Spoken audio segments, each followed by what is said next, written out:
అలసిన వానికి ఊరడించు మాటలు. సహోదరుడు భక్తి సింగ్ గారి పరిచర్య నుండి సేకరించిన అనుదిన ధ్యానములు. జూన్ 5. క్షయమైన ఆహారం కొరకు కష్టపడకుడి గాని నిత్య జీవము కలుగజేయు అక్షయమైన ఆహారం కొరకే కష్టపడుడి. యోహాను సువార్త 6:27.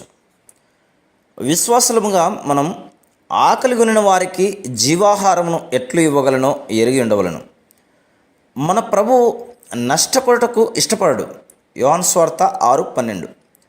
మన సమయమును వృధా చేయకూడదను పాఠమును మనం కూడా నేర్చుకుందుముగాక. మన డబ్బు కూడా వృధా చేయకూడదు, అనవసరంగా ఖర్చు చేయకూడదు. మనము లెక్క చెప్పవలసిన వారమై ఉన్నాం. నేను వివిధ దేశములకు ప్రయాణం చేయట్లో 10 నెలలు గడుపు ఆధిక్యతను కలిగి ఉంటిని. ఆ నెలలన్నిటిలో నేను ఒక టూత్ బ్రష్, 2 టూత్ పేస్టులు, ఈ 3 వస్తువులు మాత్రమే కొంటిని. మరి దేనిని కొనుటకు దేవుడు నాకు స్వాతంత్రం ఇవ్వలేదు. ఎందుకనగా డబ్బును మరి ఎక్కువ ఉపయోగకరంగా వాడవచ్చును. నాకు ఏ కొరత లేకుండా దేవుడు నా అవసరతలన్నింటినీ పరలోకము నుండి తీర్చుచున్నాడు. ప్రభువు నాకు డబ్బు రూపంలో చాలా బహుమానములు ఇచ్చను. అంతేగాక ఆ డబ్బును ఇతరులకు ఉపయోగించే ఆధిక్యతను ప్రభు నాకు ఇచ్చను. నేను మార్పు చెందిన ఆరంభంలోనే ఈ పాఠమును నేర్చుకుంటుని.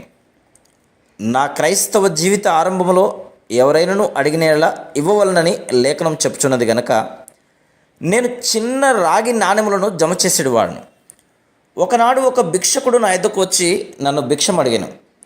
నేను ఒక నాణెమును అతనికి ఇవ్వదలిచితిని కానీ, ప్రభు, ఇది నా డబ్బు ఇచ్చుటకు నీకు అధికారం లేదన్నాను. నేను ఇవ్వవలనని అనుకుంటుని కానీ ఇవ్వలేకపోతుని. అప్పుడు నేను, ప్రభువా, నేను ఆ విధంగా ఆలోచించలేదు అని చెప్తిని. కానీ ప్రభు, అది నా ధనము, నేను నిన్ను క్రయము చెల్లించుకుంటుని, నీకు చెందినదంతయు నాదే. అది డబ్బైనను సమయమైనను సమస్తము నాకు చెందిందే అనను. నేను ప్రభువును క్షమాపణ అడిగితిని. అది ఒకవేళ చిన్న మొత్తమైనను నేను దానిని అనవసరంగా వ్యయపరచరాదని ప్రభు నాకు బోధించను. నీవు ఆకలిగొనను దప్పిగొనను నీ ధనము దేవుని చిత్త ప్రకారం ఖర్చు పెట్టుచున్నావని నిశ్చయం చేసుకును.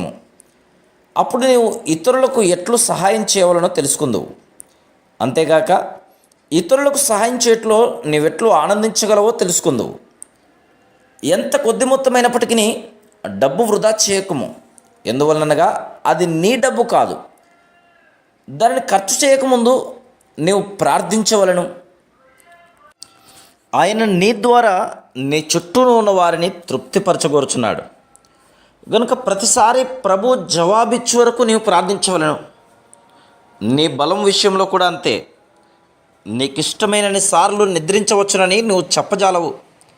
ప్రభువా, నేను అలసిపోతుని, నేను నిద్రించగోరుచున్నాను అని నీవు చెప్పవలను. కానీ ఆయన, అది నా శరీరము, నీది కాదు, నేను క్రయము చెల్లించి తిని అని చెప్పును. ప్రభువే నీ నిద్రను తన స్వాధీనం ఉంచుకొనినేమో. ఆ విధంగా నీ ధనము, సమయము, బలము ద్వారా ఇతరులకు సహాయం చేయుటకు నేర్చుకుందువు.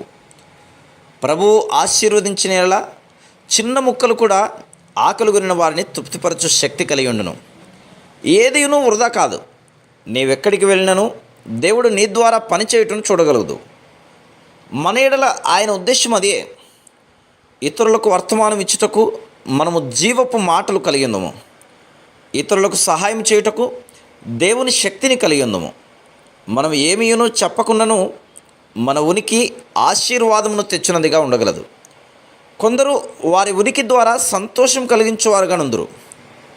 మన వైఖరి ఇట్లుండవలను. ప్రభువా, ఆకలిగొనిన వీరిని తృప్తిపరచు ఆధిక్యతను ఇమ్ము అని ప్రార్థించుము. ఆయన తప్పక నీకు సహాయపడను. వారు వెళ్ళనక్కరలేదు, మీరే వారికి భోజనం పెట్టుడి. మత్తయి సువార్త 14:16. ఇక్కడ మీరే అను పదమునకు నీవు, మీరు అని అర్థం.